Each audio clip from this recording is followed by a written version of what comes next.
जी सावधान हुए तो उन्होंने उस बालक को वहां नहीं देखा, और जब कुएं पर जाकर लौटे तो उनका जल भी पहले के समान ही बहुत गहरा निकला। तीसरी घटना, अतरौली तहसील में एक गृहस्थ कायस्थ रहते थे। उनके घर में स्त्री, पुरुष और एक लड़की, 3 प्राणी थे। पुरुष पटवारी का काम करता था। किसी मामले में उसे 7 साल की सजा हो गई। घर में केवल उसकी स्त्री और कन्या ही रह गई। लड़की विवाह के योग्य हुई, किंतु घर में कुछ था नहीं, अतः उसके मामा ने विवाह का सारा भार अपने ऊपर ले लिया।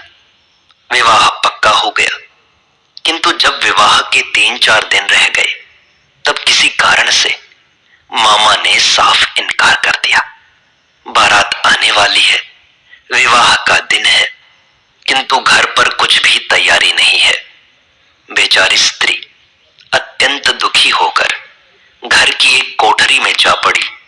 पड़ोसी कायस्थों ने सोचा कि यदि बारात बिना सत्कार पाए वापस लौट गई तो हम सबकी बड़ी बदनामी होगी।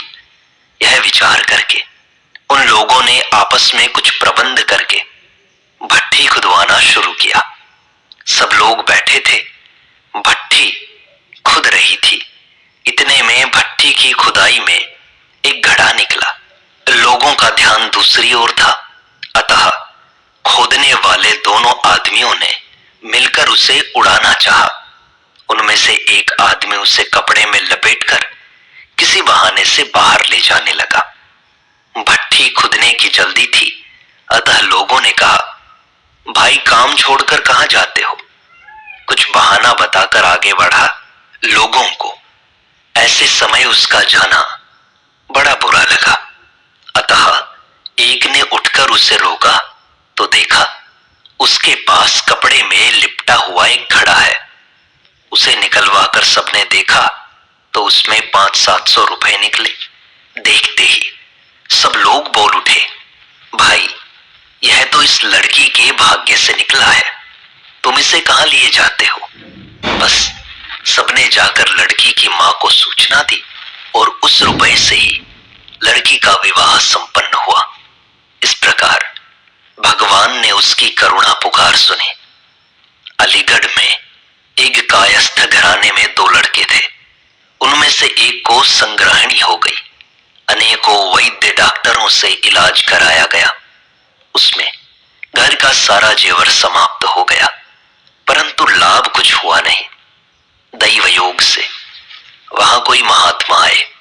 उन्होंने उसकी दशा देखकर कहा, तुम लोगों को तो अब इसके जीवन की कोई आशा है नहीं, अतः अब मैं एक उपाय बताता हूं, उसे करके और देख लो। मैं एक महामंत्र बताता हूं, तुम श्री रामचंद्र जी का इष्ट रखकर उसका अखंड जप करो, उससे अवश्य लाभ हो सकता है। महात्मा की आज्ञानुसार उसी समय जप आरंभ हो गया और फिर 1 मास में जप पूरा होते होते बिना किसी औषधि के उस लड़के का रोग सर्वथा शांत हो गया।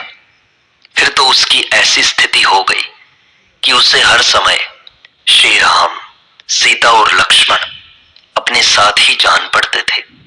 चलते फिरते, नहाते धोते सब जगह यही हाल था। एक दिन शौच जाते समय उसने देखा कि वही मूर्ति सामने खड़ी है। वही बोला, महाराज जी इस समय तो मत आया